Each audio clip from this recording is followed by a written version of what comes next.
Kadalasang pagkakaunawa ay ang tao na inakala ng karamihan itong individual na katawan. Yun yung tao.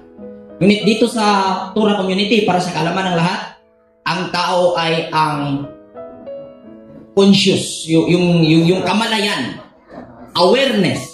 Ito? At ang naging kwento sa ating pag-aaral, naging sentro ngayon ay ang ulo nito ay sa kwento ng baha at kay Noah. So, ang Noah ay isang kamalayan na nangangarap ng kapahingahan. At hindi po siya